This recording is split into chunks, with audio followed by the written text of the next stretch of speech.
It was a cold November morning in Cleveland, Ohio. Ethan Parker sat in his car outside a small brick factory, gripping the steering wheel. He was 32 years old, exhausted, and standing at a crossroads he never expected to face. For 10 years, Ethan had worked at this factory.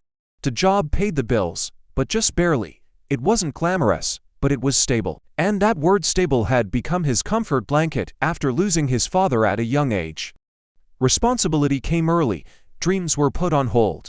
Risk just felt irresponsible, but that morning was different.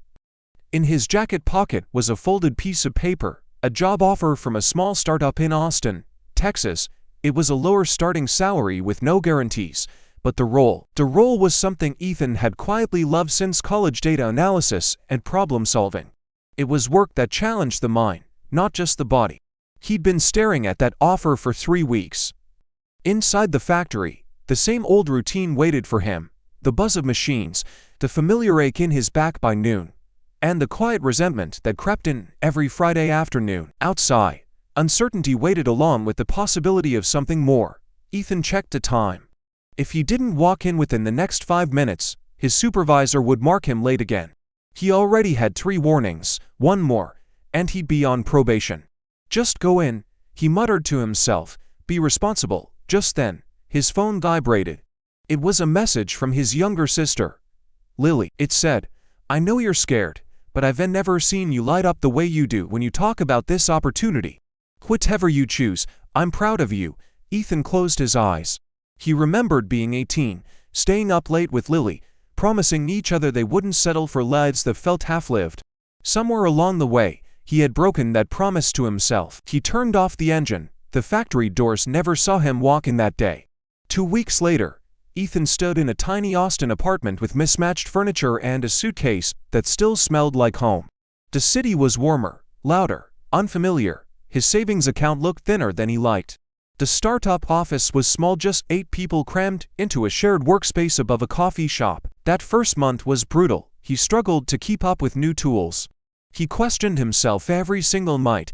Some days, he ate ramen twice just to save money.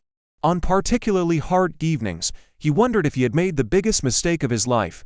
But then, something unexpected happened. He started waking up with energy. He learned fast because he wanted to. He stayed late not because he had to, but because he was genuinely curious. When problems came up, he didn't freeze, he leaned in. One evening, the company's founder asked him to stay back. "We're pitching to a major client next week," she said. "We need a clean data story. Think you can help?" Ethan nodded, his heart pounding. That weekend, he worked harder than he ever had, but it didn't feel like a punishment. It felt like a purpose. When the presentation ended, the client signed on the spot.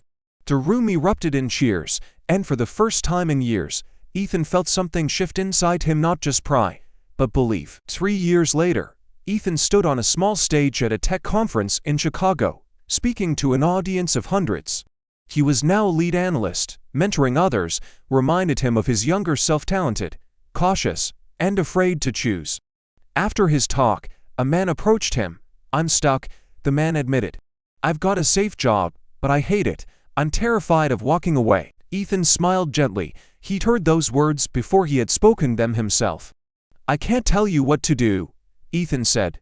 "But I can tell you this. Staying safe cost me years of quiet regret. Taking the risk gave me some hard days, but it also gave me a life that feels like mine." That night, back in his hotel room, Ethan called Lily. "Remember that message you sent me?" he asked. She laughed. "Which one?" "The one," he said, "that changed everything." Looking back, Ethan understood something most of us don't realize until it's too late. Life doesn't usually change in loud, dramatic moments. It changes in small, private decisions made in parked cars, late at night, with shaking hands and racing hearts. The choice wasn't easy. It wasn't perfect. It wasn't guaranteed, but it was honest, and that one honest choice had changed everything. Not because it led to success right away, but because it led him back to himself. Sometimes, the bravest thing you can do isn't to know the outcome. It's to choose anyway. Thanks for watching.